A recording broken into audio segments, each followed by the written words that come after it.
नमस्कार, मी प्रवचनकार नलिनी दामले। माझा चॅनल लाईक करा, सबस्क्राईब करा, बेल आयकॉनवरती क्लिक करा आणि तुमच्या कॉमेंट्स बॉक्समध्ये तुमची मतं टाका आणि सबस्क्राईब करायला विसरू नका। आज रथसप्तमी सुरू होऊन प्रतिपदेपासून सुरू झालेली आहे। रथसप्तमीचा उत्सव 7 दिवसाचा असतो। प्रतिपदा ते सप्तमी ज्या ज्या ठिकाणी सूर्याची मंदिरं आहेत त्या ठिकाणी आणि जे सूर्यभक्त आहेत, आपण सगळे सूर्यभक्त आहोत, कारण सूर्यामुळे आपण जगतोय आणि पृथ्वीवरती राहतोय, तर त्या सूर्याची उपासना खरं म्हणजे वर्षभर करायचा असतो। कारण त्याच्यामुळे सूर्याच्यामुळे आपल्याला प्रत्येक बारीक ना बारीक गोष्ट कळते, मिळते, समाधान होतं आणि आपण जगतोय। त्यामुळे हे लक्षात ठेवायचं। कारण सर्व देवामध्ये जर बघायला गेलं तर श्रेष्ठ देव कोणता आहे, तुम्हाला सगळं दाखवणारा देव कोणता आहे, सगळं देणारा देव कोणता आहे, तो सूर्यनारायणच आहे। म्हणून सूर्यनारायणाला आणि पृथ्वीला अवनी म्हणतात। अवनी याचा अर्थ काय, तो अ म्हणजे अन्न, व म्हणजे वस्त्र आणि नि म्हणजे निवारा, अन्न वस्त्र निवारा देणारा। अन्न वस्त्र निवारा पृथ्वीवरती आपण राहतो, त्यांना कोण देतो, सूर्य देतो। सूर्यामुळे पाऊस पडतो, सूर्यामुळे ऊन पडतो, सूर्यामुळे थंडी पडते आणि या सगळ्यामुळे पाऊस पाण्यामुळे पृथ्वीवरचं प्रत्येक जीव हा सूर्याच्या सगळ्या या प्रेमामुळे आपण जगतोय हे विसरायचं नाही। आणि म्हणून माघ महिन्यातली प्रतिपदेपासून रथसप्तमी 7 दिवस त्याचा उत्सव केला जातो। त्याच्यामध्ये मग कीर्तनं, प्रवचनं, व्याख्यानं, त्याच्यानंतर सगळ्या प्रकारची गाणी, गीतं हे सगळं त्याच्यामध्ये केलं जातं आणि आनंदाने हा सूर्याची उपासना करून जप केला जातो। आता जप कोणता केला जातो, साधा जप असा आहे की ज्याला मोठ्यांनी म्हणता येत नाही किंवा उच्चार नीट होत नाही। ओम ह्रीं सूर्याय नमः, ओम ह्रीं सूर्याय नमः 7 दिवस जास्तीत जास्त जप करायचा। किंवा महत्त्वाचा जप म्हणजे ओम भूर्भुवस्वः तत्सवितुर्वरेण्यं भर्गो देवस्य धीमहि धियो यो न प्रचोदयात। रोज 1000, 1200, 1,00,000 किती जप करा आणि वर्षभर करत राहा। रोज सूर्याला पण एरवीसुद्धा अर्घ्य द्यायचा असतो। आपली देवांची पूजा झाली, देवांची पूजा आपण करीतच असतो नाही, घरातलं कोणी करत असेल, पण आंघोळ झाल्यानंतर पळी भांड्यात म्हणजे भांड्यात पाणी घेऊन पळीने त्या भांड्यातलं पाणी 7 वेळा सूर्याला घालायचो। ओम ह्रीं सूर्याय नमः, ओम ह्रीं सूर्याय नमः 7 वेळा म्हणायचो आणि मग म्हणायचो जयाच्या रथाये कशी चाकपाणे, नसे भूमी आधार आकाश काही, असे सारथी पांगुळाच्या रथासी, नमस्कार त्या सूर्यनारायणासी। सूर्यनारायणा माझा सांभाळ कर आणि तुझ्या कृपेमुळे मी पृथ्वी तलावरती जगते आणि पृथ्वी म्हणजे अवनी, तुझ्यामुळे वृक्ष प्रत्येक जीव आणि जीवाणू या सूर्याच्यामुळेच आपण पृथ्वीवरती जगतोय, राहतो आणि पृथ्वीलासुद्धा त्याची जाणीव आहे। आणि अशा पद्धतीने हा सूर्य आपल्याला सगळ्यांना तेज देतो आणि सगळ्यात म्हणजे सगळं जे काही आहे आपण बघतोय ते सूर्याच्या प्रकाशामुळे मिळतोय आपल्याला बघायला। प्रत्येक गोष्ट सूर्याच्या प्रकाशामुळे बघायला मिळते। याची जाण ठेवून दररोज सूर्याला 12 वेळा जरी म्हटलं तरी चालेल आणि 12 सूर्य नमस्कार घालायचे। आत्ता कुठे कुठे स्पर्धा चालू आहे, पण त्या तात्पुरत्या असतात। पण तुम्ही जर दररोज 12 महिने 32 काळ असं म्हणतात, 12 महिने 32 काळ जर सूर्याचे नमस्कार घातले, ओम सूर्याय नमः, आणि ती सूर्याची 12 नावं घ्यायची, ती जर तुम्ही घातलीत सूर्यनमस्कार, तर तुम्हाला कधीही डॉक्टरांकडे औषध आणायला जायला लागणार नाही। मनापासून जर नमस्कार घातले तर सगळं शरीर आतून बाहेरून स्वच्छ आणि निरोगी होतं। करून बघा तुम्ही। आता पुढचा विषय म्हणजे असा की सूर्याची उपासना केल्यामुळे आपल्याला जसं आरोग्य मिळतं, धन दौलत मिळतं, अन्न वस्त्र निवारा यांची तो व्यवस्था करतो। कारण पाऊस, ऊन, थंडी हे सगळे जे आपण सीझन म्हणतो ते सगळे सूर्याच्या प्रकाशामुळे होतात। पाऊस पडतो का पडतो, पावसाचे ज्या वेळेला पाणी पडतं त्यावेळेला सूर्याच्या उष्णतेमुळे त्याची वाफ होते वाफ झाल्यावर पाऊस पडतो. प्रत्येक गोष्टीमध्ये सूर्याची उपासना आहे. प्रत्येक गोष्ट आपल्याला जगवण्यासाठी सूर्य सारखं करीत असतो. तो 7 घोडे जाऊन सगळे पृथ्वीवर येतो. 12 तास इकडे, 12 तास उत्तर आणि दक्षिण गोलार्ध सगळ्यांना आपल्याला माहिती आहे. आणि असा हा सूर्यनारायण देव सर्वश्रेष्ठ मानला जातो, कारण तो पृथ्वीला जगवतोय. पृथ्वीवरती जगवतोय, आपण जगतोय, प्राणी मात्र जगतात. झाडं माडं मुळं फुलं सगळं सगळं जे काही ते पृथ्वीवर आहे ते सूर्यामुळे आहे. जर समजा 1 महिना सूर्य उगवलाच नाही तर काय होईल याची फक्त आपण कल्पना करूया. म्हणून सूर्यदेवतेची उपासना करा. त्या सूर्यदेवताला दुसरे नाव आहे स्वामी. सूर्योपासना करतो आपण त्यावेळेला, उपासनेच्या वेळेला सविता. सविता म्हणजे सूर्य पण आहे, तिला सविता हे नाव आहे सूर्याला. आणि असा सूर्यनारायण आपण रोज रोज 12 नामं घ्या.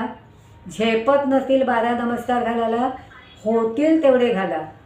पण परवा मी तुम्हाला सांगितलं की ही प्रार्थना सुरू व्हायच्या आधी गेल्या आठवड्यामध्ये खूप ठिकाणी 3 दिवस सूर्योपासना केली जाते. त्या ठिकाणी सूर्याची प्रार्थना करतात, होम हवन घरातून करतात, गुरुजी येऊन पोथ्या वाचतात, सगळेजण घरातले लोक पोथी वाचतात. आणि दुसरं म्हणजे रोज 12 दिवे लावायचे. 1 दिवा लावला तुपाचा, नमस्कार घालायचा, साष्टांग नमस्कार, हात जोडून नव्हे.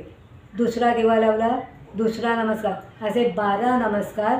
ज्या दिवशी तुमच्या त्या सूर्याची जो आपण यज्ञ करतो त्याची शेवट असेल त्या दिवशीचे 12 नमस्कार घालायचे, 12 निरांजनं लावायची आणि त्याला प्रार्थना करायची, हे परमेश्वरा, हे सूर्यनारायणा, माझ्यासुद्धा नशिबामध्ये, माझ्यासुद्धा समोर तुझ्यासारखा दिवस राहू दे, उजेड राहू दे आणि माझं शरीर निरोगी आणि तू स्वच्छ ठेव, असं सूर्याला नमस्कार करून प्रार्थना करायची असते.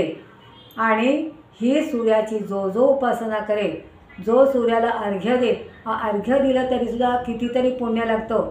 आणि अर्घ्य देत असताना म्हणतो ओम सूर्यम ओम ह्रीं सूर्याय नमः, ओम ह्रीं सूर्याय नमः, ओम ह्रीं सूर्याय नमः 12 वेळा म्हणायचो. आदित्यस्य नमस्कारं ये कुर्वन्ति दिने दिने जन्मान्तरसहस्रेषु दारिद्र्य नोपजायते अकाल मृत्युहरणं सर्वव्याधिविनाशनं सूर्यपादोदकं तीर्थं जठरे धारयाम्यहं. पळीमध्ये पाणी ठेवायचे म्हणताना आणि ते पळीचं पाणी प्यायचं. जठरे धार्या, जठरामध्ये मी ग्रहण करतो, जठरे धार्याम अहम, जठरामध्ये मी देतोय पाणी. माझं सगळं शरीर जठरामध्ये गेल्यानंतर स्वच्छ राहू दे, कारण जठरामधूनच सगळीकडे हे शुद्ध पाणी फिरतं निरनिराळ्या मार्गाने. तर अशा पद्धतीने ही उपासना जो करील त्याला कधी शरीराच्या आधी आणि व्याधी होत नाहीत. आणि एकदा असं झालं, कृष्णाचा मुलगा, श्रीकृष्णाचा मुलगा होता, त्याला कुष्ठरोग झाला होता. आणि मग त्याने वशिष्ठ ऋषीने त्याला मंत्र दिला होता. पण तो मंत्र म्हणून बिचारा तो इतका थकला होता, इतका अशक्त झाला होता, म्हणून त्याने त्याला दुसरा मंत्र दिला आणि एक स्तोत्र दिलं. त्या स्तोत्राचं नाव आहे स्थवराज स्तोत्र. ते मी तुम्हाला म्हणून दाखवते. पुस्तक माझ्याकडे आहे, ऐका तुम्ही. आणि हे स्तोत्र रोज तुम्ही म्हणा. मी सावकाश तुम्हाला सांगते, ते तुम्ही या व्हिडिओमध्ये पहा आणि रोज म्हणा. कोणत्याही प्रकारचा रोग होत नाही. ओम विकर्तन ही 21 नावं आहेत त्याची. किती नावं आहेत? 21. ती रोज 21 नावं म्हणायची. त्याचे परिणाम काय ते पण पुढे दिले. ओम विकर्तन, विवस्वान, मार्तंड, भास्कर, रवी, लोकप्रकाशक, श्रीमान, लोकचक्षु, ग्रहेश्वर, लोकसाक्षी, त्रिलोकेश, कर्ता, हर्ता, तमिश्रवः, तपन, तापन, सुची, सप्ताश्ववाहन. सप्ताश्व म्हणजे 7 अश्व वाहून देणारा.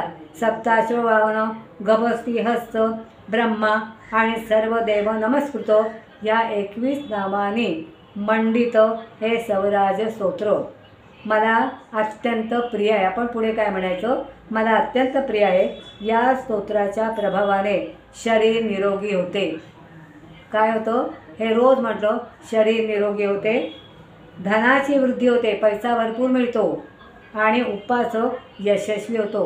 तुम्ही ते रोज म्हटलं, तुम्ही उपासक आपण म्हटलं म्हणजे तो काय होतो, यशस्वी होतो. हे स्तोत्र तिन्ही लोकात सूर्यस्तवराज या नावाने प्रसिद्ध आहे आणि ख्यातकीर्त आहे असे आपण रोज म्हणायचो. सायंकाळी किंवा सकाळी पण सूर्योदयाच्या वेळी म्हटलं तर त्याचा जास्त परिणाम होतो. सूर्यास्ताच्या वेळेला संध्या करायची. संध्या म्हणजे काय, संध्याच्या मंत्र आहेत संध्याचे, ते पण सकाळी आणि सूर्यास्ताच्या वेळी पण ते करायचे येतात. गावाला सगळेजण अशी करतात, म्हणजे आपल्यातले लोक जे आहेत ते सुद्धा संध्याकाळी सुद्धा संध्या करतात.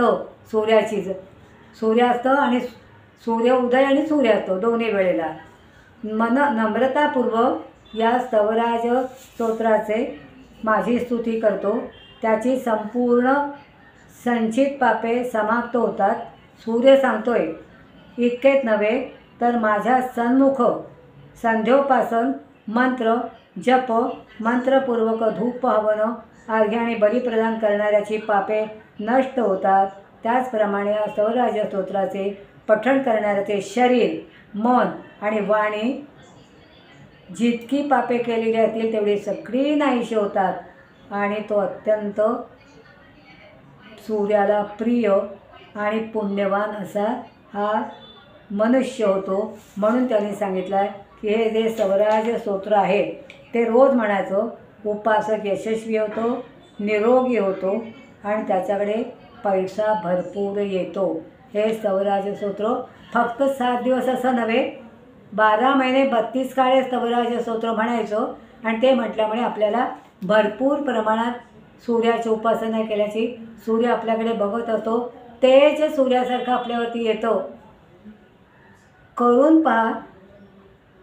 आज आता रथसप्तमी आहे, मंगळवारी रथसप्तमी. 7 रथ ते अखंड तो पृथ्वी दक्षिणायन उत्तरायण सगळं चालू होतं, पण सूर्याची काम चालूच आहे. आता हे तो करीत असताना कधी त्याला कंटाळा नाही. रथ त्याचे इतके सविता श्री सविता सूर्यनारायण देव की जय असं म्हणून आपण हे प्रार्थना करायची आणि सूर्याला 12 नमस्कार घालायचे. झेपत नसतील तर 1 घाला, 2 घाले.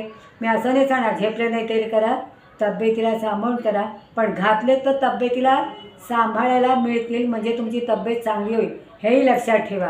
आणि ही जी पृथ्वी आहे ती पृथ्वी सूर्याला म्हणते, अरे सूर्या मी तुझी किती वाट बघू रे.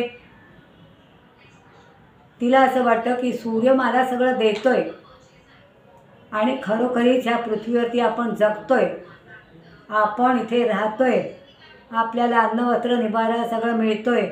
प्राणी पक्षी झाडं माडं किती, आता आपण वनौषधी पाहिल्या, किती वनौषधी ती झाडं कोण जगवतं आहे. थंडी ऊन पाऊस कुणामुळे होतं आहे, आपोआप वरनं पाऊस पडतो आहे का, आपोआप हे सगळं सूर्यामुळे. आता सूर्य 2 गोलार्धात ना फिरतो, उत्तर गोलार्ध दक्षिण गोलार्ध. ज्या वेळेला थंडी असते उत्तर गोलार्धात म्हणजे आपल्या इथे, त्यावेळेला तिकडे उन्हाळा असतो. कुठे पुढच्या गोलार्धामध्ये तर पूर्व आणि पश्चिम असे गोलार्ध. आणि त्या संपूर्ण पृथ्वीची देखभाल सगळं संरक्षण आणि पृथ्वीचं संरक्षण सूर्य करतोय. म्हणून सर्व देवामध्ये श्रेष्ठ आणि आपल्याला सगळं देणारा असा हा सूर्य आहे. आणि असा सूर्यनारायण आपल्याला पृथ्वी रोज म्हणते त्याला, अरे मला कधी भेटणार आहेस, मला कधी तू दर्शन देणार आहेस, असे कधी कधी त्याला ओरडते. पण मग मला हा जर तू दर्शन देणार असेल तर ते मला दर्शन दे. आणि पृथ्वीचे प्रेमगीते मी 2-3 कडवे म्हणून दाखवते तुम्हाला. मी 9वीला 70 साली ही कविता शिकवलेली आहे, ऐका. युगा मागुनी चालली रे युगे ही, करावी किती वंचना भास्करा. किती काळ कक्षेत घालू तुझ्या मी, कितीदा करू प्रीतीची याचना. म्हणजे ती म्हणते, अरे माझ्याकडे बघ ना, किती प्रीतीची याचना करू मी, तू बघ ना माझ्याकडे तरी, मी तुझी कोणीतरी आहे ना, तू मला एवढं सगळं देतोय, मला हवं नाही म्हणतोय, मग मला काहीतरी दे. म्हणजे ती असं म्हणते की हे सूर्यनारायणा, मी तुझी किती वाट बघू, किती वंचना करू भास्करा, किती काळ कक्षेत तुझ्या फिरू धावू, त्याच्या भोवती, पण तू माझ्याकडे का बघत नाही आहेस रे? तिका दिमाखात तारे नटोनी थटोनी, शिरी टाकी ती दी उल्का फुले, परंतु तुझ्या मूर्ती वाचून देवा मला चैन पडत नाही आहे. तर तू मला निराशेचं संन्यस्त होऊ न बैसे, ऋषींच्याकडे उत्तरेला ध्रुव, पिसाट परी केस पिंजरुन्या, करी धुमकेती. प्रत्येकजण अर्जव करत आहे, प्रत्येक ग्रह तारे नक्षत्र सूर्याला अर्जव करत आहे की तू आम्हाला भेट. तू आणि पृथ्वी तर सांगते की तू माझ्याजवळ कधी येणार आहे. ती त्याला प्रियकर असं समजते आणि त्या सूर्याची प्रार्थना करते पृथ्वी आणि म्हणते कितीचा गुरु प्रीतीची याचना. अगं पण तुझी प्रीतीची याचना तू केली तर मी या सगळ्या पृथ्वीला कसं सांभाळू? त्याच्याही मनामध्ये तोच विचार असणार ना. आणि अशी ही पृथ्वी आणि सूर्य ही रथसप्तमीपर्यंत त्यांची अशी उपासना करायची आणि त्यानंतर सांगितलेले 12 नमस्कार आणि 108 वेळा ओम भूर्भुवस्वः, ओम तस्य वितुर्वरेण्यं, ओम भर्गो देवस्य धीमहि धियो यो न प्रचोदयात. हे सूर्याचं स्तवन स्तोत्र म्हणायचं. आयुष्यात तुम्हाला काही कमी पडणार नाही. आणि आजचा हा व्हिडिओ मी आधी थोडक्यात सांगितला आहे. आता 5-6 दिवस मी सूर्याच्या रथसप्तमीच्या उत्सवाला चाललेली आहे. तर मी आल्यानंतर पुन्हा दुसऱ्या विषयावरती म्हणजे मी तुम्हाला विष्णू सहस्रनामातले काही गोष्टी सांगणार आहे. तर ते तुम्ही ऐका आणि तुम्ही जसे व्हिडिओ पाहता तसे पहा आणि त्याचं आचरण करा अशी मी तुम्हाला नम्र विनंती करते. आणि हा व्हिडिओ तुम्ही पहा. तुमच्या काय मतं असतील काय ती मला जरूर कळवा अशी मी तुम्हाला विनंती करते. आणि सबस्क्राईब करायला विसरू नका. ओम सूर्याय नमः, ओम सूर्याय नमः, ओम सूर्याय नमः,